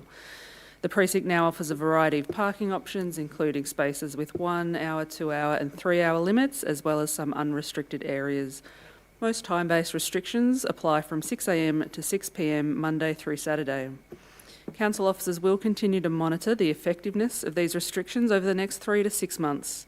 Based on community feedback and any operational challenges identified during this period, we will review and refine our strategy, which may include adjustments to the current parking limits. The lighting at Casey Race was upgraded last year. Subsequently, a crime prevention through environmental design report was prepared, which identified lighting in Casey Stadium and race car parks to be well illuminated and of a high standard. Furthermore, an agreement between Council and Monash Health is nearing finalisation and will put in place further measures to mitigate the existing demand on car parking within the surrounding precincts. The next question is submitted by Anthony Tassone about how rates are apportioned, annual report. In comparing the City of Casey's 2023-24 and 2024-25 annual reports, the proportion of every $100 in rates allocated to my council increased from $17.77 to $22.50, a 26.6% rise, while our transport network and infrastructure decreased from $13.01 to $9.98, a 23.3% drop. At a time of rising road maintenance requests, can Council explain why less funding is proportionately being directed towards transport and infrastructure, and what specific expenditure my council includes? And the Director, Customer and Corporate Services will respond. Thank you, Anthony, for your question. The breakdown of the allocation of rates towards service charges is a proportionate amount and also represents only the operating budget spend, not capital. The amounts in each category can vary year on year depending on the financial needs of the service and annual initiatives funded by Council. The decrease in the proportionate spend on our transport network and infrastructure is primarily due to the reduction in works on state government roads and was offset by increases in the funding required for our public open space and sporting grounds, our sport and recreation, and also the advancement of Council's transformation program, My Council, which ensures that Council continues to provide the services to our community at the level they require and in the most efficient manner. The transformation program is a set of limited term projects that were transitioned from capital expenditure to operating expenditure in line with accounting standards. Program implementation is expected to conclude by late 2027, with the associated cost decreasing accordingly. In terms of sealed road conditions, we note that the performance statement lists the rating conditions as increased from 95.46 to 95.52 year on year. Community satisfaction with sealed road conditions remains at 46.0 year on year. The next question is submitted by Raymond Lay about affordable housing. I attended the recent Walk in Her Shoes exhibition at the Bundrell Place Library. It is clear that the major reason homelessness is increasing in Casey is due to a lack of affordable housing. Is the Casey Council working with community housing organisations to build more community housing to address this issue? The Director Community Life will respond. Thanks for your question, Raymond. We acknowledge the growing need for affordable housing in the City of Casey and look forward to greater certainty and delivery through the State Government's Plan for Victoria, Victoria's Housing Statement and ongoing planning reforms. Through strong partnerships with community housing providers, developers and the State Government, Council continues to support a range of housing projects. This includes providing assistance with funding applications, streamlined planning approvals and support for smaller scale initiatives. And in addition, the City of Casey, along with other greater South Eastern Melbourne councils, are participating in a homelessness housing roundtable that will occur later this year with a view to regional collaborative action. And the final question is from Alan Murphy about road administration and maintenance. I have noticed a serious decline in the condition through lack of maintenance of both major arterial and suburban roads in the City of Casey, with overgrown vegetation, damaged safety barriers and vehicle tyre damaging potholes. I have brought this to the attention of the Council in the past, yet no visible action seems to have been taken. Can Council indicate which roads are administered and maintained by the City of Casey, by the Department of Transport and Planning, or by either private or public entities? The Director City Planning and Infrastructure will respond. Thank you for the question. Council has noted a decline in the condition of state roads and roadsides in Casey. Encouragingly, we have been advised that the state will soon begin a major maintenance blitz focusing on resurfacing, roadside upkeep and graffiti and rubbish removal. Council managed roads are listed in the Public Roads Register on the Casey website, which also links to a map of state managed roads. Mayor, tonight there were 11 questions received. There were 2 public questions that were ruled invalid, and those submitters have been notified. Alan Murphy and spam email.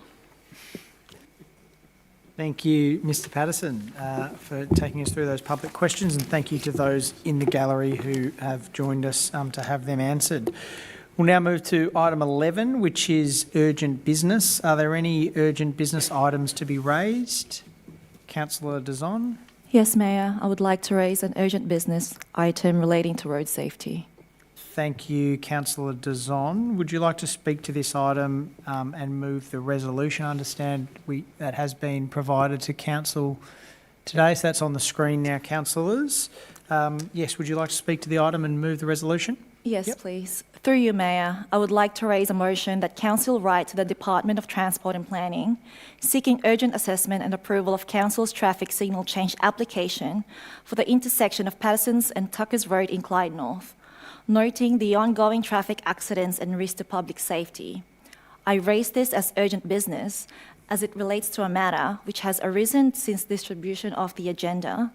In particular, the advice that we recently received from the Department of Transport and Planning that Council's application will take at least another 4 to 6 months to process. These cannot be safely deferred until the next Council meeting or addressed by Council officers as an operational request. Thank you, Councillor Dazon. Do we have a seconder for the motion? We've got Councillor Walter on the screen. Thank you, Councillor Walter. Councillor Walter, would you like to speak to the motion? Do you, Mayor? Sorry, Councillor Walter. I think I've jumped the gun there. So we've had it introduced by Councillor Dazon, but Councillor Dazon, would you like to speak to the motion? And then we'll go to you as seconder, Councillor Walter. Thank you. Councillor Dazon. Yes, please. Through you, Mayor, councillors. As mentioned, this item that I'm raising is urgent business concerning the ongoing safety issues at the intersection of Patterson's Road and Tuckers Road in Clyde North. This has been an ongoing issue for years, before we were even elected last year. I've been liaising closely with council officers and with residents who continue to report multiple accidents occurring at this intersection every week. For the public and councillors' reference, I've been advised that the intersection was constructed within the last decade, and at that time, it met all relevant design and safety standards. It's a signalised intersection with partially controlled right-turn movements on each leg, which was considered best practice when built. However, as of May of last year, new regulations now require that all new signalised intersections include fully controlled right-turn movements to enhance safety and reduce conflict points. Unfortunately, this intersection has seen a clear crash trend, where right-turning vehicles are failing to give way to oncoming traffic. This is creating a genuine safety risk for residents. Council applied for federal black spot funding last year to upgrade the intersection and deliver fully controlled right-turn movements, but the application was unfortunately unsuccessful. We have made another application again this year due to the ongoing crash trend. In the meantime, we have implemented interim measures to improve safety, including adjustments to the existing line marking to enhance sight lines for drivers making right turns and installing additional signages. Noting the ongoing crash trend and community sentiment, Council proceeded to make the application to the Department of Transport and Planning, or DTP, without the black spot funding. Council has been liaising with DTP and have been recently advised, as mentioned earlier, that the application may take at least another 4 to 6 months to process. The modifications require approval from DTP. I've been advised that Council is ready to proceed with the works without external funding, given the ongoing crashes at this intersection, but this depends on DTP's capacity to schedule and approve the works. Given the ongoing crash trend and risk to public safety, this urgent business seeks to call upon the Department of Transport and Planning to fast-track their assessment and approval of Council's traffic signal change application at this intersection. My proposed notice of motion, which is on the screen, which involves writing to the Department of Transport and Planning seeking urgent assessment and approval of Council's traffic signal change application for the intersection of Patterson's and Tuckers Road in Clyde North, noting the ongoing traffic accidents and risk to public safety. Can I get an extension, please, Sure, Mayor? thank you. Councillor Dazon, granted. On behalf of the Clyde and Clyde North community, I strongly urge the Department of Transport and Planning to treat this as an urgent safety matter and expedite the approval of Council's traffic signal change application. Our residents are not just numbers, they are families driving through this intersection every single day. They deserve to feel safe on their roads. To my Clyde and Clyde North residents, I stand with you, and I will keep advocating for real improvements at this intersection until we see safer outcomes for everyone. And finally, I urge my fellow councillors to support the Clyde community in this important matter and to back this call for urgent action. Thank you, Mayor. Thank you, Councillor Dazon. Councillor Walter is seconded. Would you like to speak to the motion? I would. I echo everything Councillor Dazon said, as this intersection actually is the border between both of our wards. I know it very well and have seen destruction that has happened with these crashes. And as I have always advocated for Clyde North, this is a rapidly growing area. So when that traffic light was put in, there was not the amount of traffic on the road initially. So without proper mitigation, these things are going to keep happening. And it's unacceptable for anyone to be injured in our community. So we have to do everything available to us to ensure that they are protected. Thank you, Councillor Walter. Councillors, are there any comments or questions from councillors before we move to a vote? Noting it's urgent business, if there are any questions or comments. Councillor Ross. Thank you, Councillor Dazon, for your impassioned plea on behalf of your community. Just in regards to the statistics, obviously any accident are too many on our roads, is too many on our roads. Has there been an increase of accidents in this intersection over time to elevate it? Obviously the council put in an application for black spot funding, so it was identified as a particular bad area, but has there been an increase? Thank you, Councillor Ross. That's a very good question. I'll have to take that on notice. Thank you, Councillor Ross. Any other questions? Councillor... No? Councillor Pereira. Sorry, I really wanted to speak on this, and I'd like to thank Councillor Dazon for raising this. You know, I'm denied whether I should mention this because it sort of brings back a lot of bad memories. Back in 2009, there was a very serious accident at Ormond Road where 4 young people died. I just got elected to council the year before, and I had a lot of complaints about that intersection. Unfortunately, action was slow. 4 young people died in a single accident. 2 weeks later, another woman died at the same intersection. I was dumbfounded. I didn't know what to do. We ran a walk for Hallam Road. We had 500 people turn up to lobby the government to get some lights done there. I don't want to see this happening here. I don't want someone to die before those lights go up. The signalling is fixed. This is an existing problem, whether it's 3 accidents a week or 20 accidents, it's just a matter of time before someone is killed. And there are already injured people there. So I think we really don't have a choice, and we really need to put some pressure on to get this done and fixed as quickly as possible. Thank you. Thank you, Councillor Pereira. Would any other councillor like to comment or speak to the motion? Councillor Reeves. Thank you, Mayor. I'd just like to point out what is being asked for is simply accelerated advocacy for a change. It's not sort of spending money at this point, it's just asking. And we need to do it before there's a death. We shouldn't wait around. Thank you. Thank you, Councillor Reeves. Any other councillors to speak? Councillor Ambrose. Through you, Mayor, yes, I would. I'm a huge advocate for road safety, and in particular in Calora Ward, I've had three unfortunate deaths due to safety concerns, and the fact that I could advocate on behalf of the residents to state government, I am in support of this, the fact that you can try to do the best you can in what the material you do have and the resources. So thank you for bringing this to us. Thank you, Councillor Ambrose. Any other speakers? Comments? Councillor Ross. Yep, sorry, this is just a comment given I asked a question before. So I agree that traffic safety and advocacy is a priority for us and for our community. I've been sitting in a local service industry and heard the cars crash in the intersection next to it, which was a very, very common phenomena.